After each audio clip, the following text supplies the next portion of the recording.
Werner admirers on red alert. Dortmund are the next superstar. It's a record-equaling night for Jurgen Klopp's men. The Champions League is back and a transfer roundup all coming up in the next few minutes. As I'm your host, Matt Fodek, you are the Onefootballers, and this is the Daily News. So first off, and Timo Werner and all of his admirers are probably on red alert right now, as there apparently is a release clause in his contract which isn't as bad as they first thought. Now, originally it was thought that 60 million would be enough to tempt the RB Leipzig player away from the club. I say tempt, enough to buy him outright from the club. That's not so much money first off, but latest reports are to be believed, it could be as low as 30 million euros.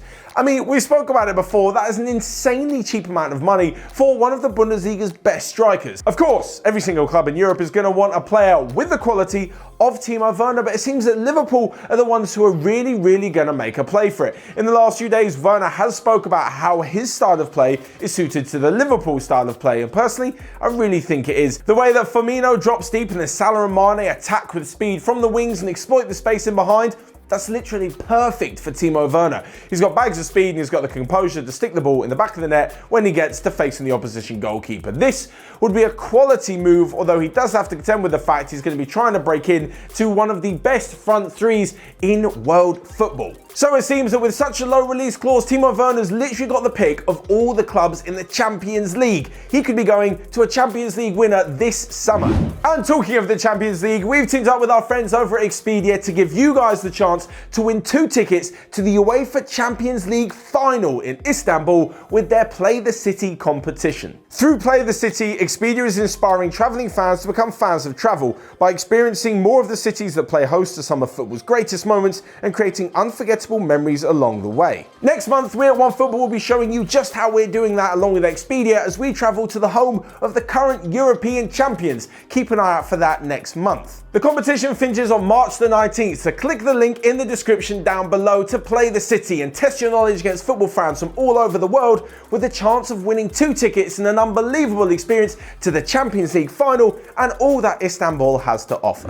But moving on to our next massive story of the day, and it seems that Dortmund just cannot help themselves when it comes to a brilliant young footballer. The next on the list is apparently 17-year-old midfielder Eduardo Camavinga. Now, the player has had a brilliant season at Rennes and made his debut at just 16 years old. He's proved himself to be brilliant on the ball, capable of providing phenomenal assists and been a downright battler in the middle of the park. So much so that Dortmund are looking to sign him up, although it may cost them around 50 million. When he made his breakthrough, it looked like Real Madrid were really hoping to bring him in. Zinedine Zidane being a French role model to pretty much any French young player, it was easy to see the link between the two. But it looks as though Dortmund, with their history of taking brilliant young players and turning them into superstars that may just catch the youngster's eye.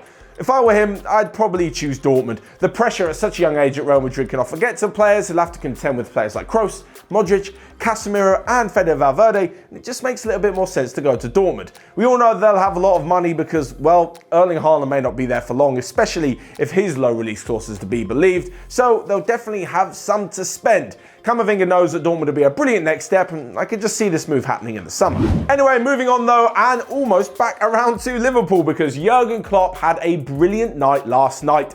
It was 3-2 to Liverpool against West Ham. It was an exciting affair, but it always felt like Liverpool were going to end up winning. They managed to turn the game around and in doing so equaled a rather impressive record of 18 Premier League wins in a row. It now means that they can win the title within 4 games if they win their next 4, and if Manchester City slip up, they could even win it at the home of their biggest rivals, Everton. Along with this, it's only 6 more games unbeaten until Liverpool overtake Arsenal's record of 49 Premier League matches unbeaten. There is literally nothing that Klopp's men can't do this season, apart from break down Diego Simeone's Atletico Madrid, but that's a story for a completely another time. What it means though is at the moment they sit 22 points clear, and we've known it for a long time, but Liverpool are going to absolutely steamroll the division and end up as champions come the next few weeks. But next on and to the Champions League, which is gracing our screens yet again for a whole 2 nights of crazy action, starting off with Tuesday's fixtures between Chelsea and Bayern Munich and Napoli and Barcelona. Now this will be a rather interesting one for Chelsea. They were humbled by Manchester United last week and then beat Spurs at the weekend.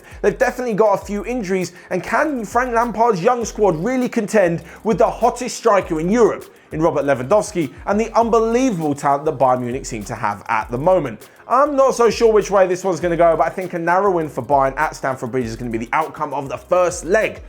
As for Napoli-Barcelona, Napoli have been in pretty poor form this season. Yes, they are showing signs of improvement, and even with Barcelona's off-the-field troubles surrounding Messi and Abidal, surrounding the president maybe staying, maybe going, all sorts of nonsense, Barcelona is still Barcelona on the pitch. Messi proved it at the weekend, and I can't see anything but the Argentinian going to Napoli and pulling off a stunning performance in a Barcelona win. Of course, I could be completely wrong. Let me know your thoughts down in the comment section below, how you think tonight's Champions League matches are gonna turn out. So lastly but not least, we come to a quick roundup of the rest of the transfer and daily news in what seems to be a really bizarre day for news. First off, and apparently when Nemanja Matic's contract ends at Manchester United, his agent has offered him to Juventus and AC Milan.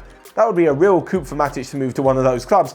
Elsewhere, and to avoid Christian Fuchs joining the NFL as a kicker, Brendan Rodgers is asking him to stay for one more year. Actor George Clooney could apparently be investing in Spanish side Malaga, and Chelsea's third kit for next season has been leaked. And, well, look at it now. It just looks horrible. I'm getting real Crystal Palace 2004 vibes from this.